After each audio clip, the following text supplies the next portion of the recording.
سيئات أعمالنا من يهده الله فلا مضل له ومن يضلل فلا هادي له أشهد أن لا إله إلا الله وحده لا شريك له وأشهد أن محمدا عبده ورسوله اللهم صل وسلم وبارك على نبينا محمد وعلى آله وصحبه ومن تبعهم بإحسان إلى يوم الدين أيها الإخوة الكرام رحمنا الله وإياكم. Alhamdulillah, kita panjatkan puji syukur kehadiran Allah Subhanahu wa taala pada kesempatan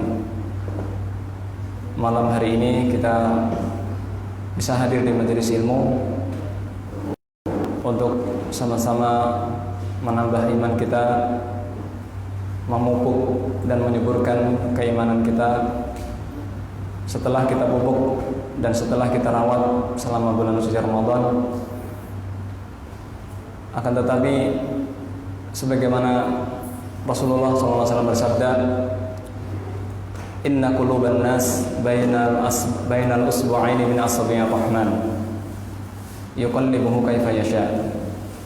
Sesungguhnya hati-hati manusia di antara dua jari jemari Allah, dan Allah membolak-balikan sesuai dengan kehendaknya. Hati manusia mudah berubah,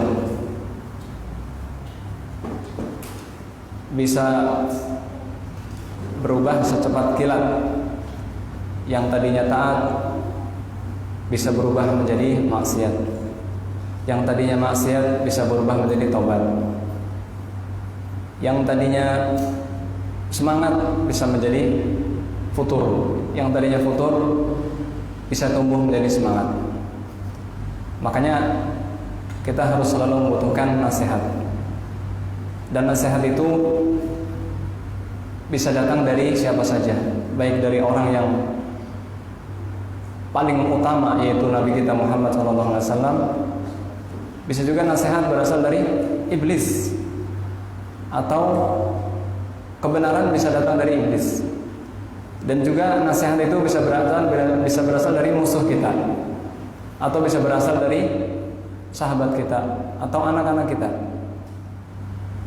Di dalam majelis ini kita ingin memberikan nasihat kepada saya pribadi dan kepada para jamaah sekalian di dalam mempertahankan apa yang telah kita lakukan selama 30 hari penuh, selama 1 bulan penuh di bulan Ramadan. Semoga kita menjadi orang yang berhasil menjadi alumni-alumni dan lulusan-lulusan setelah digembleng selama 30 hari di bulan Ramadan. Apakah masih ada dan terus bersemangat hati kita dan fisik kita, serta niat dalam hati kita untuk selalu mempertahankan ibadah-ibadah kita di bulan suci Ramadan? Maka kita perlu mengevaluasi serta bermuhasabah, karena banyak sekali manusia yang ketika bulan Ramadan dia sangat taat, sangat dekat dengan Allah Subhanahu wa taala, menjauhi maksiat, dan prestasi ibadahnya sangat luar biasa. Dia bisa khatam, ya, 1 bulan bisa khatam. Bahkan salat malam tidak pernah ketinggalan. Sedekah tiap hari. Salat berjamaah tidak pernah telat. Puasa ya memang wajib selalu full. Bahkan ada yang iktikaf selama 10 hari terakhir. Dan ini merupakan suatu prestasi yang sangat kita harus syukuri. Tapi begitu selesai bulan Ramadan, sebagaimana yang terjadi, kebanyakan manusia bisa turun drastis. Bisa yang tadinya sholat malam terus, selesai bulan Ramadan dia nggak pernah sholat malam. Selesai bulan Ramadan dia jarang membaca Al-Quran. Selesai bulan Ramadan dia mungkin ya sedekahnya tidak setiap hari atau tidak sebesar ketika dia bersedekah di bulan Ramadan. Dan bahkan mungkin sudah tidak mau puasa Senin Kamis lagi. Puasa hanya di bulan Ramadan saja. Apakah seolah-olah di luar bulan Ramadan kita sudah tidak dianjurkan lagi untuk beribadah? Oleh karena itu mari kita mendengarkan beberapa nasihat dari Al-Quranul Karim, bagaimana supaya kita bisa menjadi manusia-manusia yang terus mempertahankan istiqomah kita walaupun tidak sehebat di bulan Ramadan, dan tidak akan bisa. Rasulullah SAW pun beliau mencontohkannya. Anas bin Malik radhiyallahu anhu mengatakan, kana Rasulullah SAW ajwadan nas wa ajwadu ma yakunu fi Ramadan wa kana ajwadu min rihil mursalah. Rasulullah SAW itu orang yang paling dermawan, dan lebih dermawan lagi di bulan Ramadan. Wa kana yudarisu Al-Quran ma'a Jibril. Rasulullah bertadarus. Tadarus itu artinya membacakan kepada malaikat Jibril. Dan pada tahun beliau wafat, sallallahu alaihi wasallam, beliau mengkhatamkan sebanyak 2 kali selama Ramadan itu. Dan ini suatu keniscayaan, kita tidak akan bisa melakukan ibadah sehebat di bulan Ramadan.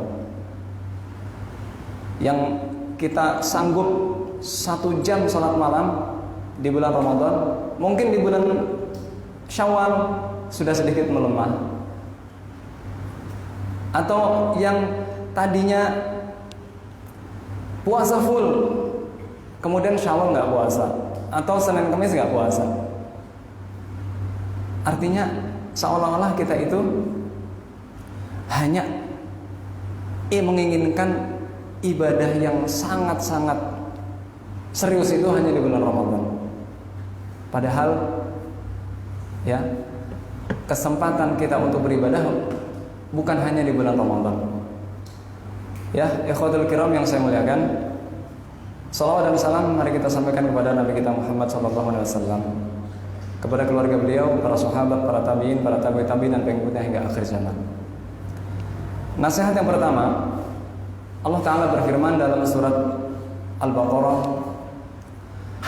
di surat Al-A'raf, di surat Ali Imran, dan di surat-surat yang lain yang redaksinya agak sedikit berbeda, tetapi ada ayat yang serupa. Misalkan di surat Al-Baqarah, Allah Ta'ala berfirman dalam surat Al-Baqarah ayat 208 dan 200 sekian. Ya ayyuhalladzina amanu udkhulu fis-silmi kaffah. Wahai orang-orang yang beriman, masuklah kalian ke dalam Islam secara kafah. Wala tattabi'u khutuwatis syaitan. Dan jangan kalian mengikuti langkah-langkah syaitan. Ada yang lain masih di dalam surat Al-Baqarah, Allah Ta'ala berfirman, Ya ayyuhan nas kulu mimma fil ardi halalan tayyiba. Wahai manusia, makanlah apa-apa yang halal dan baik yang ada di bumi ini. Wala tattabi'u khutuwatis syaitan. Dan jangan kalian ikuti khutuwat. Imam Al-Baghawi di dalam tafsirnya, kemudian Imam As-Sa'di, Imam At-Tabari di dalam tafsir beliau mengatakan khutuwat bisa dibaca dengan 2 riwayat. Yang pertama khutuwat pakai dhammah, khutuwat, jamak dari khutwah. Khutwah itu artinya jejak langkah. Kalau kita berjalan kan pasti ada jejaknya. Nah, itu namanya khutwat. jangan kalian ikuti jejak langkah syaitan. Artinya jangan kita mengikuti perilaku dan durhakanya syaitan. Syaitan disuruh sujud nggak mau. Syaitan menyombongkan diri. Syaitan hasad. Nah, kita dilarang mengikuti langkah-langkah dia. Itu tafsir yang pertama. Tafsir yang kedua, khutwah, artinya rencana dan jebakan syaitan. Jangan kita mengikuti rencana-rencana dan jebakan-jebakan syaitan. Karena syaitan itu ketika menggoda anak Adam itu punya rencana-rencana dan punya jebakan-jebakan. Imam As-Sa'di di dalam tafsirnya dan imam-imam yang lain, Syekh Utsaimin, Imam Al-Baghawi dan yang lainnya, mereka menjelaskan Allah Subhanahu wa taala melarang kita mengikuti langkah-langkah syaitan dan jebakan-jebakan syaitan, sebagaimana Allah memperingatkan bapak kita Nabi Adam alaihissalam. Allah taala berfirman, Qala ya Adam uskun anta wa zawjukal jannah. Ketika Allah berfirman, wahai Adam, tinggallah kau dan istrimu di surga. Wala taqraba hadhihi syajarah. Jangan kalian berdua dekati satu pohon ini. Kemudian setelah Allah berfirman seperti itu, Allah memperingatkan.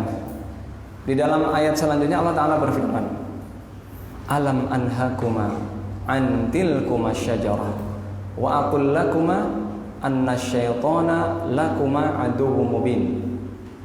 Bukankah aku sudah peringatkan, jangan kamu berdua dekati pohon ini. Dan aku sudah mengatakan, syaitan itu musuh yang nyata. Mubin. Mubin itu artinya isim fa'il dari abana yubin, mengumumkan permusuhannya. Jadi iblis itu sudah mengumumkan permusuhannya kepada kita. Itu musuh yang nyata. Tapi namanya iblis, dia sudah bersumpah. Qala fa bima aghwaytani la aq'udanna lahum siratakal mustaqim. Ya Allah, karena engkau telah aghwaytani. Di dalam ayat yang lain dan di tafsir-tafsir yang banyak, tafsir At-Tabari, tafsir Al-Baghawi, tafsir Ibnu Katsir, tafsir As-Sa'di, aghwaytani artinya 3. Bima akhrajtani. Yang pertama, karena engkau telah mengeluarkanku dari surga. Yang kedua, bima adlaltani, karena engkau telah menyesatkanku. Yang ketiga, karena engkau telah mengutukku. Jadi Allah mengusir iblis, Allah mengutuk iblis, Allah Subhanahu wa taala menyesatkan iblis. Karena engkau telah menyesatkanku ya Allah, la aq'udanna lahum siratakal mustaqim. Aku akan datang dan menyesatkan anak cucu Adam ini dan termasuk Nabi Adam dari jalanmu yang lurus. Itu awal mula ikrar, sumpah serapah iblis yang saat itu tidak bernama iblis. Iblis itu dari kata bahasa Arab, ablasa yublisu, artinya al-mal'un, yang dilaknat, yang at-tardu min rahmatillah, dilaknat dari rahmat Allah. Makanya disebut iblis. Aslinya dia bukan iblis, aslinya Azazil namanya. Kemudian dia hasad kepada Nabi Adam dan dia merasa sombong. Sejak saat itulah iblis mulai menyusun khutwat, menyusun rencana-rencananya. Para ulama berselisih, bagaimana kok iblis bisa menggoda dan membujuk Nabi Adam, sehingga Nabi Adam terbujuk kemudian mencicipi buah. Ada yang mengatakan iblis dari luar surga membisik-bisiki. Ada yang mengatakan iblis berubah jadi ular. Ada yang mengatakan ya iblis itu kan bisa masuk ke surga karena dia saat itu belum diusir. Ya, belum diusir dari surga. Sudah ya menyesatkan. Tapi intinya iblis sangat percaya diri ketika dia sudah bersumpah di dalam surat Al-A'raf, la aq'udanna lahum siratal mustaqim tsumma la'atiyannahum min baini aydihim. Kemudian aku akan datangi anak cucu Adam dari depan. Kata para ulama, dari depan artinya dijadikan dia mengejar dunia, atau dijadikan dia lupa dengan akhirat. Akhirat itu kan ada di depan kita.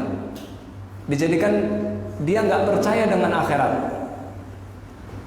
Iblis menghias-hiasi akhirat itu nggak ada. Makanya banyak orang yang mendustakan hari akhirat. Qalu wa ma nuhlikuna illa dahr. Yang menghancurkan kita hanyalah waktu. Banyak orang yang tidak beriman dengan hari akhirat. Iblis berhasil tuh menjadikan manusia lupa, bahkan tidak meyakini adanya akhirat. Itu makna aku akan datangi dan menyesatkan anak Adam dari arah depan, yaitu menjadikan kita lupa dengan akhirat. Wa min khalfihim, dan dari belakang mereka. Kata para ulama, aku menjadikan mereka cinta dengan dunia, sibuk mencari dunia, termotivasi dan terobsesi dengan dunia, yang dipikirannya hanyalah menumpuk harta, kemudian jauh dari akhirat. Dan ini pun iblis berhasil, karena banyak ya manusia ketika diiming-imingi dengan balasan dunia dibandingkan dengan iming-iming balasan akhirat, kebanyakannya itu pasti mereka lebih tergiur dengan iming-iming dunia. Kita sudah bisa membuktikan pahala sholat berjamaah 27 derajat, mereka lebih suka di rumah kebanyakannya. Tetapi giliran ada misalkan ya bonus atau gaji dari atasannya, atau lemburan, atau diberikan hadiah atau sesuatu yang bersifat dunia, mereka akan rela dengan susah payah agar bisa meraih balasan dunia itu. Jadi dijadikan mereka cinta dunia. Dan Rasulullah sudah mengabarkan, ya, beliau sallallahu alaihi wasallam bersabda, ta'isa 'abdud dinar, ta'isa 'abdud dirham, ta'isa 'abdul khamisah, idza u'tiya radiya wa idza lam yu'ta sakhita. Celakalah hamba dinar, hamba dirham, dan hamba ya penampilan yang mewah gitu kan. Jika dia diberi, dia senang. Jika dia tidak diberi, dia marah. Itulah anak Adam. Bukan cuma mendatangi dari depan, dari belakang, tapi dari kanan. Wa an aymanihim, dari kanan. Para ulama mengatakan dari kanan maksudnya dijadikan ya malas untuk beramal soleh. Ngapain kamu beramal soleh? Ngapain kamu ngaji? Ngapain kamu nuntut ilmu? Ngapain kamu baca Al-Quran? Buktinya hidup kamu biasa-biasa saja. Dihias-hiasi supaya dia malas beramal soleh. Wa an syama'ilihim, dan juga didatangi dari sebelah kiri. Kata para ulama, dibujuk untuk melakukan kemaksiatan, tetapi tidak bisa menggoda dari atas. Nggak ada wa min fawqihim, nggak ada. Karena Allah Subhanahu wa taala melindungi seorang mukmin. Tapi dia bisa mendatangi dari depan, dari belakang, dari kanan, dari kiri. Dan di akhir ayat iblis mengatakan dengan percaya diri, wala tajidu aktsarahum syakirin. Dan engkau ya Allah subhanahu wa ta'ala ya, engkau ya Allah tidak akan mendapati kebanyakan mereka bersyukur. Terbukti kan? Allah Ta'ala berfirman, wa qalilun min ibadiyas syakur. Dan hanya sedikit sekali hambaku yang bersyukur. Terbukti sumpahnya iblis, proyek besarnya iblis menggait sebanyak-banyaknya pengikutnya ke neraka berhasil. Nah, dia iblis kenapa kok bisa percaya diri seperti itu? Karena Nabi Adam saja yang Allah ciptakan dengan kedua tangannya, iblis tahu dia salah. Iblis tahu dia bakal masuk neraka. Tapi iblis ya juga tahu dia bisa menyesatkan sebanyak-banyaknya ya anak cucu Adam dengan percaya diri, dan dia berdoa dan doanya dikabulkan Allah, hidup sampai hari kiamat. Qala anzirni ila yaumi yub'atsun. Iblis berdoa ya, anzirni ila yaumi yub'atsun. Ya Allah, undurkanlah umurku sampai hari kebangkitan. Dikabulkan permintaan iblis. Ya. Karena Allah Subhanahu wa taala dengan hikmahnya, ingat, semua perbuatan Allah pasti ada hikmah. Semua yang Allah Subhanahu wa taala takdirkan pasti ada hikmah. Jangan seperti orang liberal gitu kan. Kenapa sih Allah menciptakan iblis? Kasihan iblis gitu kan. Diciptakan kemudian dimasukin neraka. Terus mereka bahkan ada yang membela iblis, bahkan sampai mengatakan iblis itu terzolimi dan sebagainya. Nah, ini kan ucapan orang-orang liberal. Itulah hikmahnya, iblis Allah panjangkan umurnya dan diberikan keleluasaan, diberikan pasukan-pasukan, pasukannya banyak, dan aku akan menjadikan khalifah di muka bumi. Ini menunjukkan bahwa Nabi Adam pasti akan turun ke bumi. Cuman caranya atau sebabnya adalah karena digoda oleh iblis. Nah, kita sebagai anak cucu Adam diperingatkan Allah. Ini ada iblis. Allah Subhanahu wa taala tidak diam, tidak ya mendolimi kita. Wa mallahu yuridu dzulmal lil alamin. Allah tidak pernah menginginkan kedzaliman kepada seluruh alam. Ketika Allah memanjangkan umur iblis dan memberikan dia pasukan-pasukan yang sangat banyak, Allah mengutus para nabi.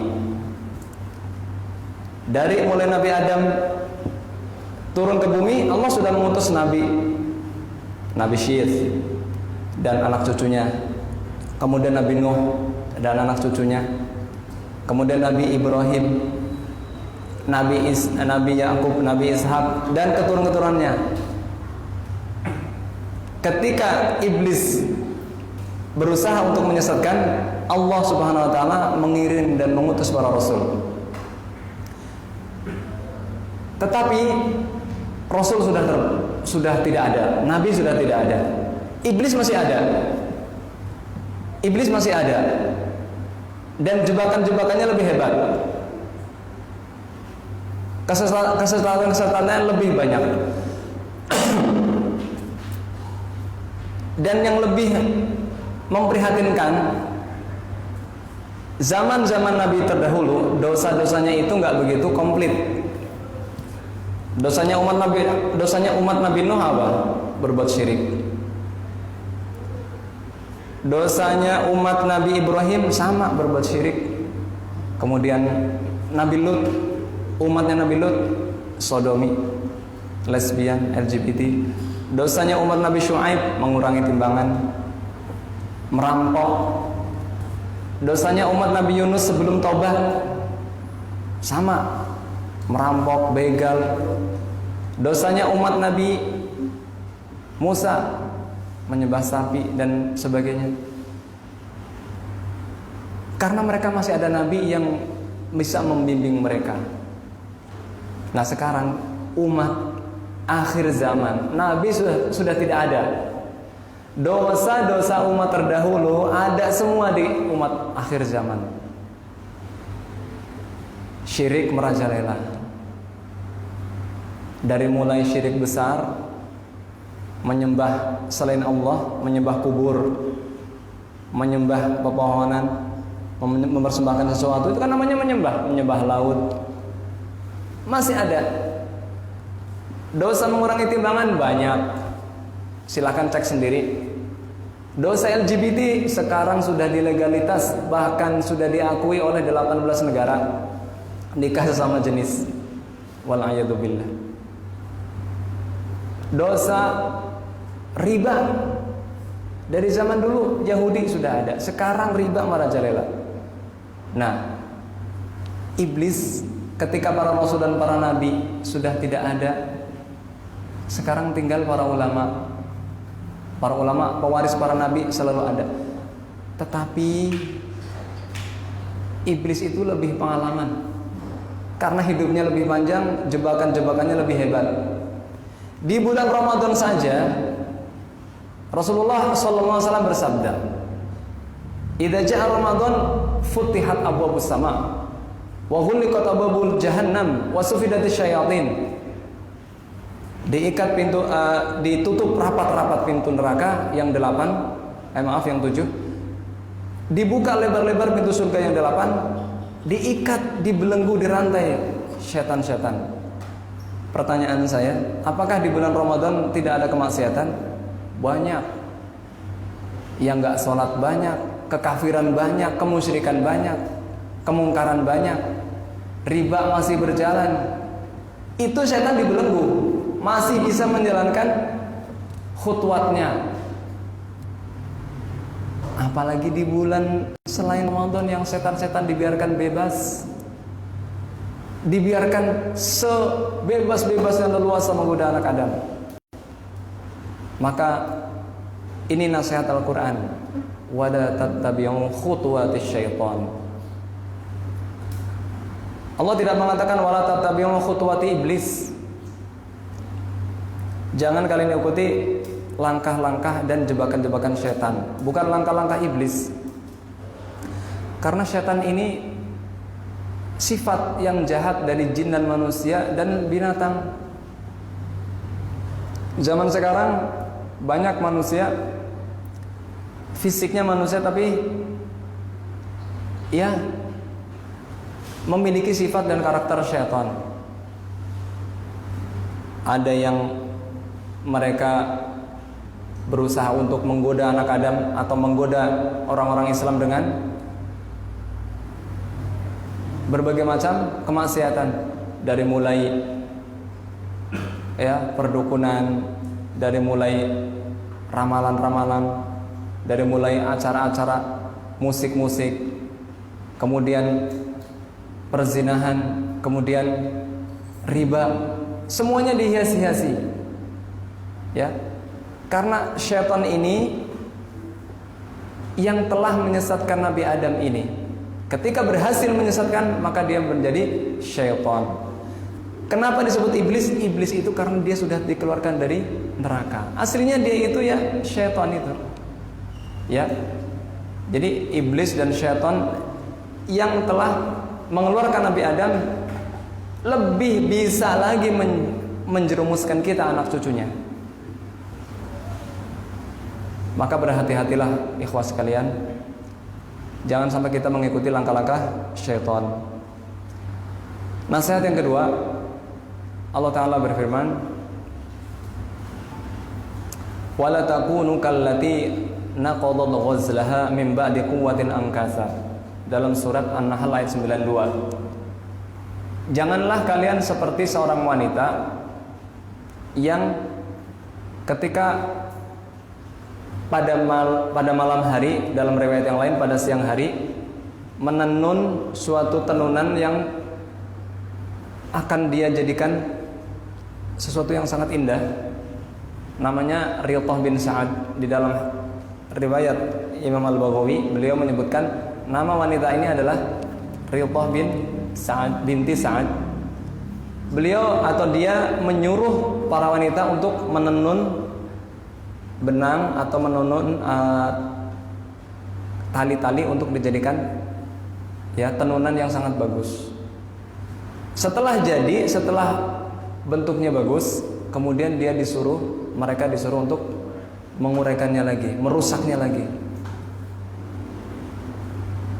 Dan dia melakukan seperti itu terus-menerus.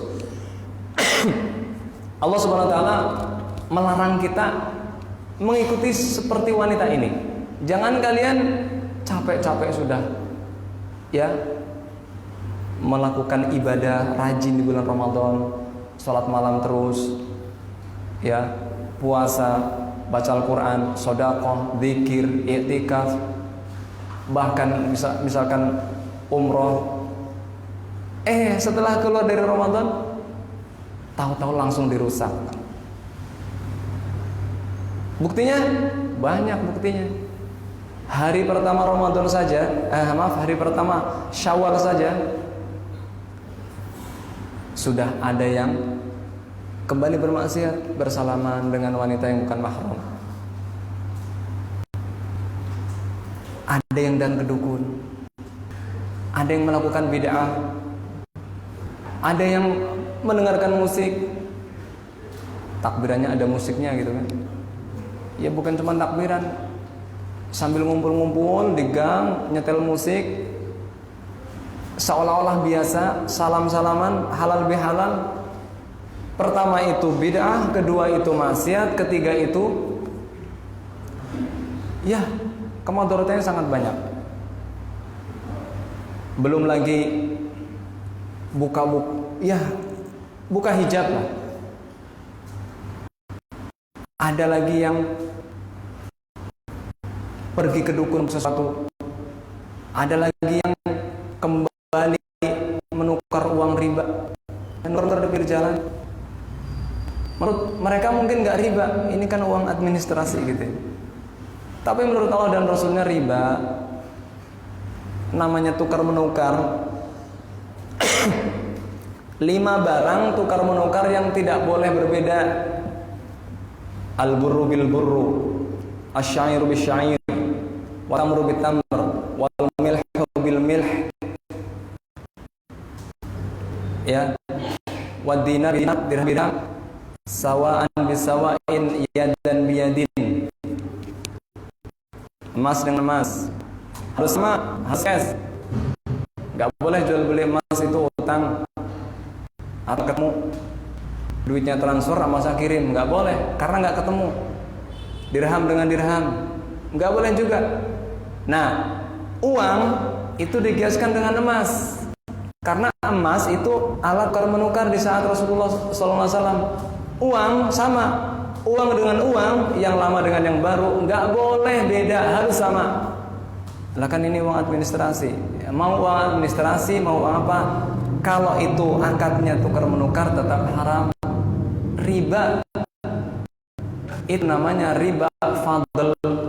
Riba ada 2, riba nasi'ah, ada riba fadl.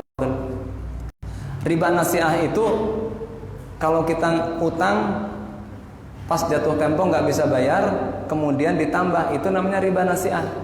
Tapi kalau tukar menukar itu namanya riba fadl. Artinya yang satu fadl itu artinya lebih utama, yang satu lebih utama, yang satu kurang.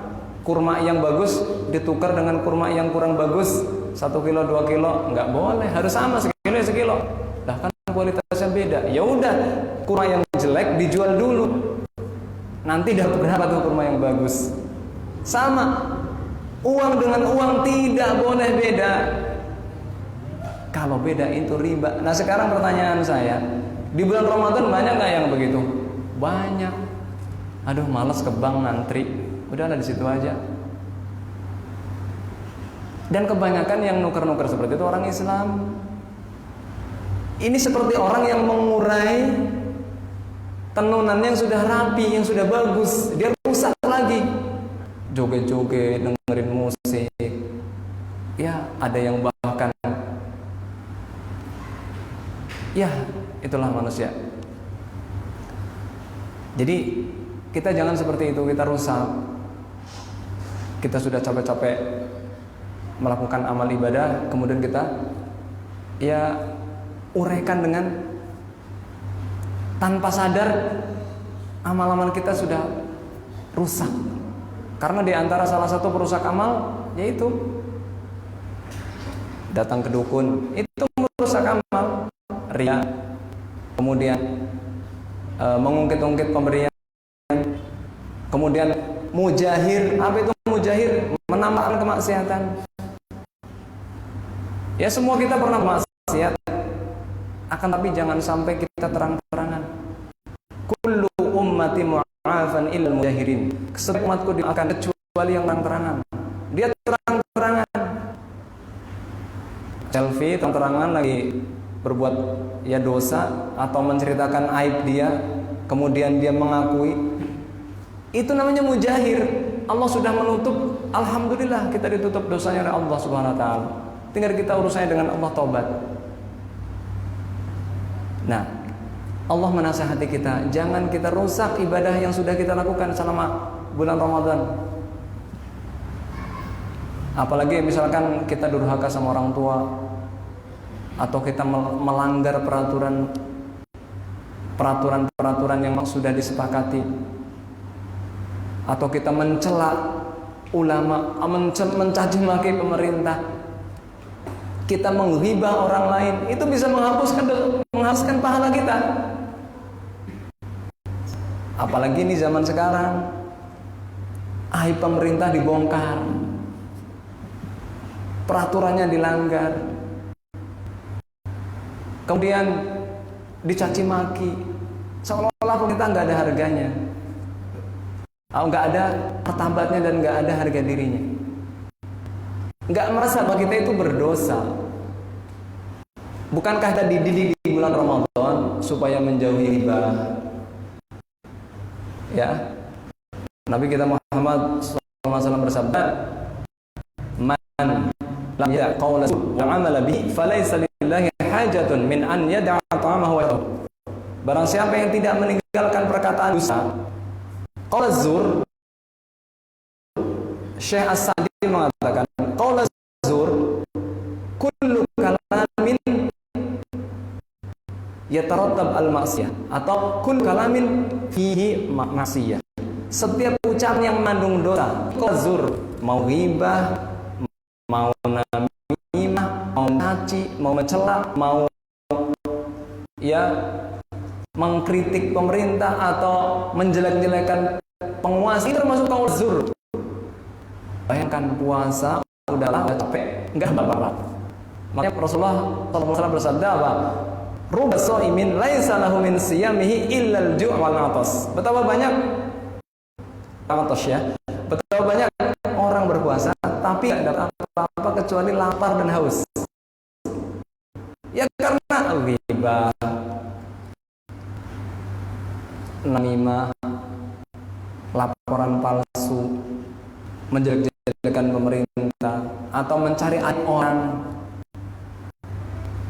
Ya, aib kita saja banyak, ngapain ngurusin aib orang gitu.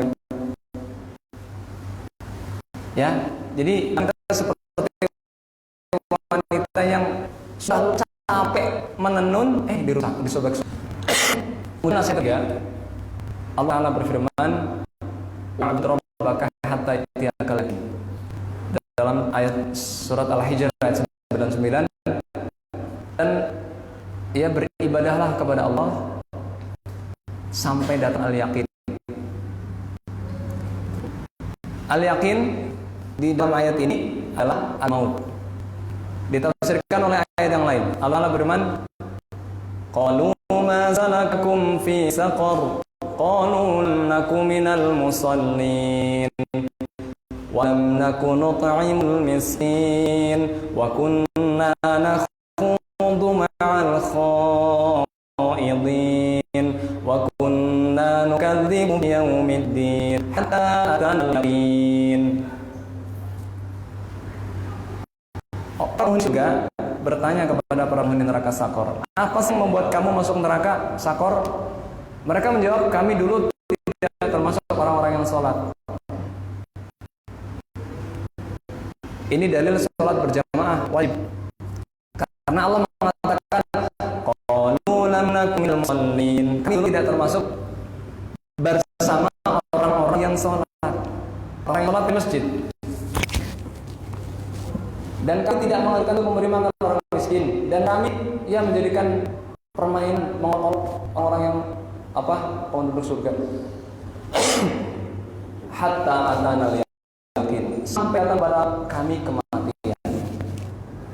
Jadi beribadahlah kepada Allah sampai mati. Ya.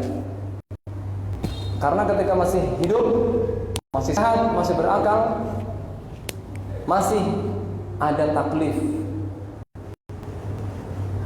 Ketika kita masih memiliki umur, maka meratkan umur. Banyak saudara-saudara kita yang sudah meninggal duluan. Ustadz-ustadz kita sudah pada meninggal. Ya mau ustadz, mau bukan ustadz, mau orang baik, orang jahat, mau tua, mau muda, ya. Likulli ummatin ajal, setiap orang ada ajal. Fa idza jaa ajaluhum la yasta'khiruna wa yastaqdimun. Ketika ada ajal, ada yang bisa mundurkan saat, dan ada juga yang bisa majukan. Nah, sebelum kita mati ini beribadah kepada Allah. Ya. Karena kita yang dinilai itu akhir kita. Innamal a'malu bil khawatim. Sesungguhnya amal-amal itu tergantung akhirnya. Akhir hidup kita usahakan baik. Walaupun kita banyak maksiat, banyak dosa, yaitu manusia. Tidak ada manusia yang bersih. Bahkan Allah Ta'ala berfirman dalam hadis qudsi, ya ibna Adam, innakum tukhti'una billaili wa nahar wa naqul dunuba jami'an fastaghfiruni aghfirakum. Wahai anak Adam, kalian ini tukhti'una billaili wa nahar, berdosa malam hari dan siang hari. Itu Allah sendiri yang berfirman. Tidak ada manusia itu suci, nggak perlu berdosa. Asalkan kita bukan, ya, asalkan kita mau mengakui kemaksiatan kita di depan Allah yang Maha menerima taubat. Innallaha yabsutu yadahu bil-laili liyatuba musu'un nahar wa yabsutu yadahu bin-nahari liyatuba musu'ul lail hatta taquma as-sa'a atau hatta taghruba asy-syamsu min maghribiha. Sesungguhnya Allah membuka lebar-lebar kedua tangannya di malam hari untuk menerima taubat pelaku dosa di siang hari, dan membuka lebar-lebar tangannya di siang hari untuk menerima taubat para pelaku dosa yang melakukannya di malam hari. Beribadah kepada Allah sampai datang kematian.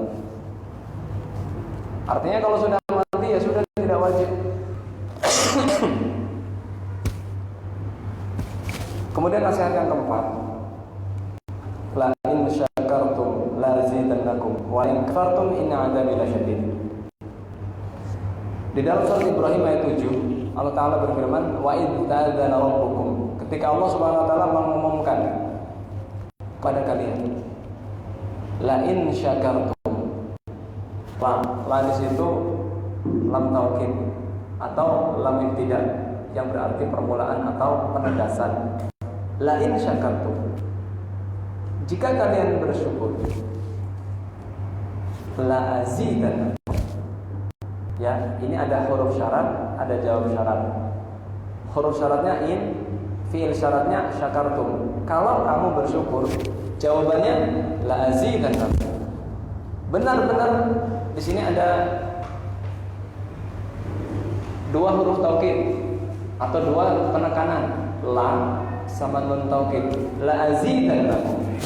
Kalau kalian bersyukur, benar-benar akan aku tambah nikmat kepada kalian. Kalau kita membaca kitab-kitab tafsir, bersyukur itu harus memenuhi 3 rukun. Yang pertama, al-i'tiqadu bi anna kulla ni'amin min 'indillah. Meyakini dan menisbatkan semua nikmat datang dari Allah. Makanya para ulama menasihati, jangan engkau mengatakan aku benar, pendapatku yang benar. Jangan, tapi ucapkanlah Allah yang membimbingku sehingga aku benar. Kita menisbatkan semua yang kita lakukan kepada Allah. Jangan juga kita mengatakan aku berhak mendapatkan rezeki ini, atau aku sudah berusaha keras sehingga aku berhasil meraih keinginanku. Jangan. Itu seolah-olah yang mengatakan dirinya hebat, tapi bilangnya apa? Hadza min fadli rabbi. Ini karunia dari Allah. Terus jangan kita mengatakan aku lulus, atau aku berhasil, atau aku sukses hidup ini. Jangan kita mengatakan seperti itu. Tapi ucapkanlah apa? Allah memberiku taufik. Karena apa? Engkau bisa berhasil, engkau bisa mendapatkan semua yang kau inginkan. Itu semuanya karena taufik dari Allah Subhanahu wa taala. Itulah hakikat syukur. Jadi kita harus semuanya kita nisbatkan kepada Allah. Jangan kepada kita. Ini kan karena usaha saya. Saya berhasil kan karena akal saya. Enggak. Itu namanya ente masih kurang mengakui dan kurang mengagungkan Allah. Wa ma qadarullah haqqa qadri. Kalian tidak mengagungkan Allah dengan sebenar-benarnya pengagungan. Ya, syukur itu pertama mengakui dengan hati bahwa semua nikmat itu dari Allah. Wa ma bikum min ni'matin fa min Allah. Yang kedua, harus kita ucapkan dengan alhamdulillah. Atau dengan kata yang kedua, hadza min fadli rabbi. Ini dari Allah. Hadza sunnah. Ini rezeki dari Allah. Kita ucapkan alhamdulillah. Bi ni'matihi tatimmus shalihat. Alhamdulillah. Ya, semuanya. Yang ketiga, syukur itu ini yang penting. Sarfun ni'am fi ta'ala. Menggunakan nikmat untuk mentaati Allah. Menggunakan semua yang Allah berikan berupa nikmat panjang umur, nikmat sehat, nikmat waktu luang,